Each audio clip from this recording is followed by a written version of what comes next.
Praise the lord. Mark సువార్త 7వ అధ్యాయము.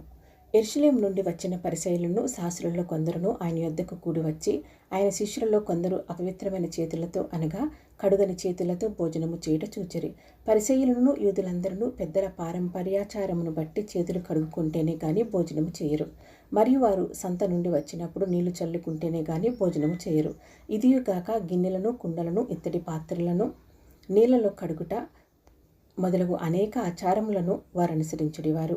అప్పుడు పరిసయ్యులను శాస్త్రులను, నీ శిష్యులెందుకు పెద్దల పారంపర్యాచారము చొప్పున నడుచుకొనక అపవిత్రమైన చేతులతో భోజనము చేయుదురని ఆయన అడిగిరి. అందుకు ఆయన వారితో ఇలాగూ చెప్పెను, ఈ ప్రజలు పెదవులతో నన్ను ఘనపరచుదురు గాని వారి హృదయము నాకు దూరముగా ఉన్నది.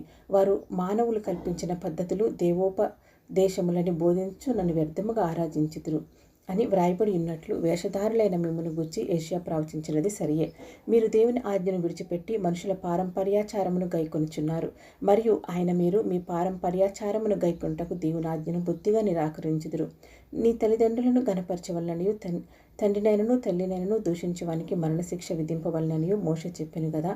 ఆయనను మీరు ఒకడు తన తండ్రినైనను తల్లినైనను చూచి నా వల్ల నీకు ప్రయోజనమగున్నది ఏదో అది కోర్బాను అనగా దేవార్పితమని చెప్పిన యెడల తన తండ్రికైనను తల్లికైనను వానిని ఏమీ చేయనయ్యక మీరు నియమించిన మీ పారంపర్యాచారం వలన దేవుని వాక్యము నిర్తికము చేదురు.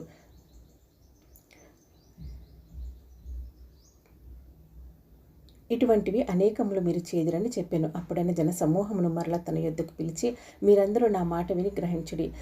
వెలుపల నుండి లోపలికి పోయి మనిషిని అపవిత్రుడిగా చేయగలుగున్నది ఏదీ లేదు, కానీ లోపల నుండి బయలు వెళ్ళినవే మనిషిని అపవిత్రునిగా చేయనను.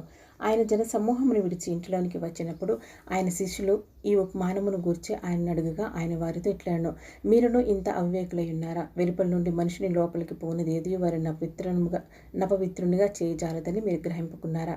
అది వాని హృదయంలో ప్రవేశింపక కడుపులోని ప్రవేశించి బహిర్భూమిలో విడవబడును. ఇట్లు అది భోజన పదార్థములన్నింటినీ పవిత్రపరచును. మనిషిని లోపల నుండి బయలు వెళ్ళినది మనిషిని అపవిత్రపరచును. లోపల నుండి అనగా మనుషుల హృదయంలో నుండి దురాలోచనలను, జారత్వములను, దొంగతనములను, నరహత్యలను, వ్యభిచారములను, లోభములను, చెడుతనమును, కృత్రిమమును, కామవికారమును, మత్సరమును, దేవదూషణయు, అహంభావమును, అవివేకమును వచ్చును. ఈ చెడ్డవన్నీ లోపల నుండి బయలువెళ్ళి మనిషిని అపవిత్రపరచునని ఆయన చెప్పాను. ఆయన అక్కడి నుండి లేచి తూరు సీదోనుల ప్రాంతంలోకి వెళ్ళి ఒక ఇంట ప్రవేశించి ఆ సంగతి ఎవరికీ తెలియకుండా వాళ్ళని కోరిన గాని ఆయన మరుగై ఉండలేకపోయాను. అపవిత్రాత్మ పట్టిన చిన్న కుమార్తె గల ఒక స్త్రీ ఆయనను గురించి విని వెంటనే వచ్చి ఆయన పాదముల మీద పడెను. ఆ స్త్రీ ఫెనికయ వంశమందు పుట్టిన గ్రీసు దేశస్థురాలు. ఆమె తన కుమార్తెలో నుండి ఆ దెయ్యమును వెళ్ళగొట్టమని ఆయన్ని వేడుకొనెను. ఆయన ఆమెను చూచి, పిల్లలు మొదట తృప్తి పొందవలను, పిల్లల రొట్టె తీసుకొని కుక్క పిల్లలకు వేటు యుక్తం కాదనను. అందుకు ఆమె, నిజమే ప్రభువా, అయితే కుక్క పిల్లలు కూడా బల్ల క్రింద ఉండి పిల్లలు పడవే ఈ రొట్టె ముక్కలు తినును కదా అని ఆయనతో చెప్పాను. అందుకైనా ఈ మాట చెప్పినందున వెళ్ళము, దయ్యముని కుమార్తెను వదిలిపోయినదే ఆమెతో చెప్పాను. ఆమె ఇంటికి వచ్చి తన కుమార్తె మంచం మీద పండుకొని ఉండుటయో దయ్యము వదిలిపోయి ఉండుటయో చూచాను. ఆయన మరలా తూరు ప్రాంతములు విడిచి సీదోను ద్వారా దెకపోలి ప్రాంతముల మీదుగా గలిలయ సముద్రం వద్దకు వచ్చెను.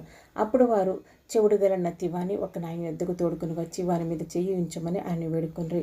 సమూహంలో నుండి ఆయన వారిని ఏకాంతంలోకి తోడుకుని పోయి వారి చెవులలో తన వ్రేలు పెట్టి ఉమ్మి వేసి వారి నాలుక ముట్టి ఆకాశం వైపు కనులెత్తి నిట్టూర్పు విడిచి ఎఫ్ఫతా అని వారితో చెప్పెను. ఆ మాటకు తెరవబడమని అర్థము.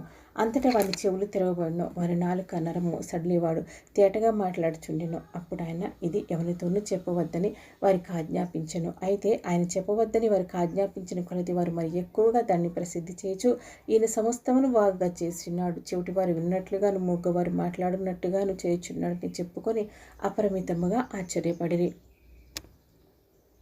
మార్కు సువార్త 8వ అధ్యాయము. ఆ దినములలో మరి ఒకసారి బహుజనులు కూడి రాగా వారికి తిననేమీ లేనందున యేసు తన శిష్యులను తన యొద్దకు పిలిచి, జనులు నేటికి 3 దినముల నుండి నా యొద్దనున్నారు. వారికి తిననేమీ లేనందున నేను వారి మీద కనికరపడుచున్నాను. నేను వారిని ఉపాసంతో తమ ఇండ్లకు పంపివేసిన యెడల మార్గములో మూర్ఛపోవుదురు. వారిలో కొందరు దూరము నుండి వచ్చి ఉన్నారని వారితో చెప్పాను. అందుకైన శిష్యులు ఈ అరణ్య ప్రదేశంలో ఒక డెక్కడి నుండి రొట్టెలు తెచ్చి వీరిని తృప్తిపరచగలడని ఆయన అడిగిరి. అందుకైన మీ యొద్ద ఎన్ని రొట్టెలున్నవని వారిని అడగ్గా వారు 7 అప్పుడు ఆయన నేల మీద కూర్చునుడని జనులకు ఆజ్ఞాపించి ఆ 7 రొట్టెలు పట్టుకొని కృతజ్ఞాస్తుతులు చెల్లించి విరిచి వడ్డించుటకే తన శిష్యులకు ఇచ్చిన. వారు జన సమూహమునకు వడ్డించరి. కొన్ని చిన్న చేపలు కూడా వారి యొద్ద నుండగా ఆయన ఆశీర్వదించి వాటిని కూడా వడ్డించరని చెప్పాను. వారు భోజనం చేసి తృప్తి పొందిన పిదట మిగిలిన ముక్కలు 7 గంపల నిండా ఎత్తిరి. భోజనం చేసిన వారు ఇంచుమించు 4,000 మంది. వారిని పంపివేసిన వెంటనే ఆయన తన శిష్యులతో కూడా ధోని ఎక్కి దల్మనూత ప్రాంతమునకు వచ్చెను. అంతటా పరిసయ్యులు వచ్చి ఆయనను శోధించుచు ఆకాశం నుండి ఒక సూచకులను చూపమని ఆయన అడిగి ఆయనతో తర్కింపసాగిరి. ఆయన ఆత్మయందు పెద్ద నిట్టూర్పు విడిచి, ఈ తరం వారు ఎందుకు సూచక్రియను అడుగుచున్నారు? ఈ తరమునకు ఏ సూచక క్రియను అనుగ్రహింపబడదని నిశ్చయముగా మీతో చెప్పుచున్నానని చెప్పి వారిని విడిచి మరలా ధోని ఎక్కి అద్దరికి పోయెను. వారు తినుటకు రొట్టెలు తెచ్చుటకు మరచిరి. ధోనిలో వారి యొద్ద ఒక్క రొట్టె తప్ప మరేమీ లేకపోయాను.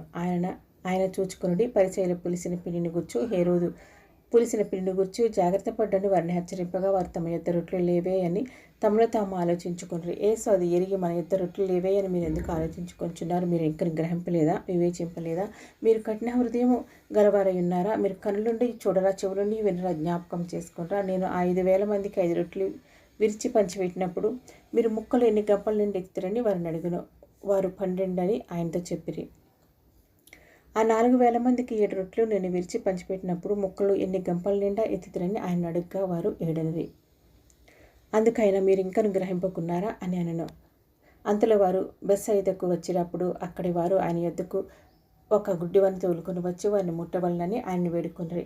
ఆయన గుడ్డివాని చేయి పట్టుకొని ఊరి వెలుపలకు తోడుకొని పోయి వారి కనుల మీద ఉమ్మివేసి వారి మీద చేతులుంచి, నీకేమైనను కనబడుచున్నదా అని వారిని అడుగుగా, వాడు కనులెత్తి, మనుషులు నాకు కనబడుచున్నారు, వారు చెట్ల వలె నుండి నడుచున్నట్లుగా నాకు కనబడుచున్నారనెను. అంతటా ఆయన మరలా తన చేతులు వారి కనుల మీద నుంచగా వాడు తేరుచూచి కుదర్చిపడి సమస్తమును తేటగా చూడసాగెను. అప్పుడు యేసు, నీ ఊరిలోనికి వెళ్ళవద్దని చెప్పి వాని ఇంటికి వాడిని పంపివేసెను. యేసు తన శిష్యులతో పిలుపుదైన కైసరియతో చేరిన గ్రామములకు బయలుదేరెను. మార్గములో ఉండగా నేను ఎవడినని జనులు చెప్పుకొంచున్నారని తన శిష్యులను అడిగిన. అందుకు వారు కొందరు బాప్తిస్మిచ్చి యోహాననియు, కొందరు ఏలియానియు, మరికొందరు ప్రవక్తలలో ఒకడని చెప్పుకొంచున్నారని. అందుకని మీరైతే నేను ఎవడని చెప్పుకొంచున్నారని వారిని అడుగుగా, పేతురు, నీవు క్రీస్తు అని ఆయనతో చెప్పాను. అప్పుడు తను గుర్చిన ఈ సంగతి ఎవరితోనూ చెప్పవద్దని ఆయన వారికి ఖండితంగా చెప్పాను. మరియు మనుష్య కుమారుడు అనేక హింసలు పొంది పెద్దల చేతను, ప్రధాన యాజకుల చేతను, శాస్త్రుల చేతను ఉపేక్షింపబడి చంపబడి 3 దినములైన తరువాత లేచుట అగత్యమని ఆయన వారికి బోధింపనారంభించెను.